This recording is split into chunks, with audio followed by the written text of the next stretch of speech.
बड़ी खबर इस समय छत्तीसगढ़ से आ रही है। छत्तीसगढ़ शराब घोटाले को लेकर प्रवर्तन निदेशालय एक्शन में है। सवेरे से ही छत्तीसगढ़ के पूर्व मुख्यमंत्री भूपेश बघेल के बेटे चैतन्य बघेल के ठिकानों पर छापेमारी चल रही है। कथित शराब घोटाला मामले के कुछ आरोपियों के बयानों में चैतन्य बघेल का नाम आने के बाद प्रवर्तन निदेशालय यानी इन्फोर्समेंट डायरेक्टरेट ने यह छापेमारी शुरू की। सूत्रों के मुताबिक करीब 2100 करोड़ रुपए के शराब घोटाले के मुख्य आरोपी के तौर पर चैतन्य बघेल का नाम सामने आ रहा है। और इससे जुड़ी एक और बड़ी खबर इस समय आपको बता दें, प्रवर्तन निदेशालय की टीम चैतन्य बघेल के घर के अंदर मिले नोटों को गिनने के लिए अब 2 नोट गिनने वाली मशीन लेकर घर के अंदर गई है। प्रवर्तन निदेशालय के अधिकारियों के मुताबिक नोट हाथों से गिनने में बहुत ज्यादा समय लग रहा था, इसीलिए उन्होंने बैंक से नोट गिनने की मशीन मंगाई और प्रवर्तन निदेशालय के अधिकारी नोट गिनने की मशीन लेकर घर के अंदर घुसे हैं।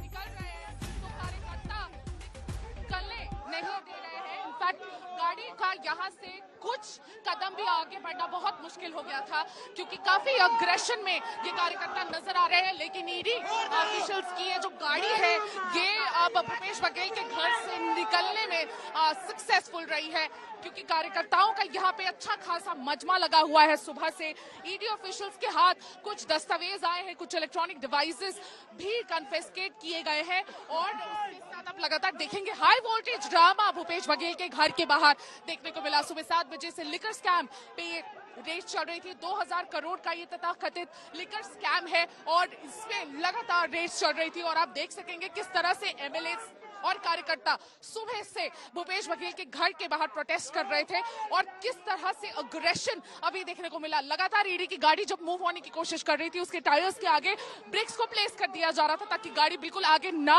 जा पाए। और ईडी ऑफिशियल्स को लेकर, ईडी को लेकर जो अग्रेशन, जो गुस्सा कार्यकर्ताओं में देखने को मिला है, वो पहली बार ऐसा हुआ है। एक हाई वोल्टेज ड्रामा, किस तरह से ईडी की कार्रवाई काफी कठिनाई से यहाँ पर भूपेश बघेल के घर पे हो पाई है, वो ये दिखाता है। और कहीं ना कहीं ये जो ड्रामा है अभी कंटिन्यू कर रहा है, क्योंकि काफी बड़े नंबर्स में, बड़े तादाद में ये कार्यकर्ता कांग्रेस के यहाँ पर मौजूद है। उसके अलावा 35 एमएलए हैं जो विधानसभा की कार्रवाई को बॉयकॉट करके यहाँ पर आज आए हैं और लगातार घर के बाहर बैठे हुए हैं, सॉलिडारिटी एक्सप्रेस कर रहे हैं और लगातार प्रोटेस्ट कर रहे हैं कि किस तरह से एनफोर्समेंट डायरेक्टरेट लगातार बीजेपी के टूल बनकर।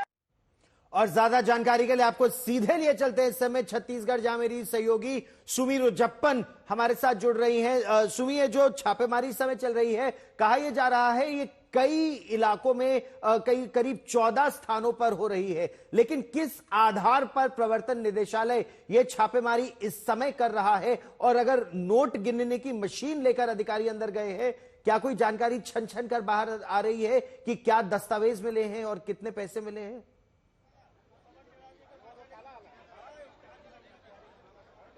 जी गौरव, अभी तो ऐसी कोई जानकारी नहीं प्राप्त हुई है कि कितने रुपए मिले हैं या कितने डॉक्यूमेंट्स कलेक्ट करके जा चुके हैं। लेकिन 2-3 राउंड्स में ईडी ऑफिशियल्स अंदर बाहर आ चुके हैं। सुबह 7 बजे से लगातार ये रेड्स चल रहे हैं। कभी इलेक्ट्रॉनिक डिवाइसेस कन्फिस्केट किया जा रहा है, कभी एक व्हाइट कलर के बैग में डॉक्यूमेंट्स लेकर जाते हुए नजर आ रहे हैं, तो कभी अमाउंट कैश करने वाली मशीन अंदर लेके जाते हैं। तो ऐसे कई राउंड्स में ईडी ऑफिशियल्स अंदर बाहर कर रहे हैं। लेकिन अभी हाई वोल्टेज ड्रामा हुआ जब ईडी ऑफिशियल्स दूसरे गेट से, भूपेश बघेल के रेसिडेंस के दूसरे गेट से निकले और ईडी की गाड़ी को आगे बढ़ने नहीं दिया जा रहा था कार्यकर्ताओं द्वारा। और इनफैक्ट कार्यकर्ताओं में जब बहुत ज्यादा आक्रोश सुबह से ही देखने को मिल रहा है। लगातार मजमा लगा हुआ है यहाँ पे कांग्रेस के लीडर्स का और कार्यकर्ताओं का। सुबह से काफी ज्यादा आक्रोशित है और आप देख पाएंगे कि किस तरह से यहाँ पर ड्रामा चल रहा है। मैं आपको बता दूं, 35 एमएलए कांग्रेस के साथ साथ सुबह से यहाँ पे कार्यकर्ता लगातार इस पूरे लिकर स्कैम को लेकर अगेंस्ट ईडी ऑफिशियल्स काफी बोल रहे हैं, स्लोगनियरिंग कर रहे हैं।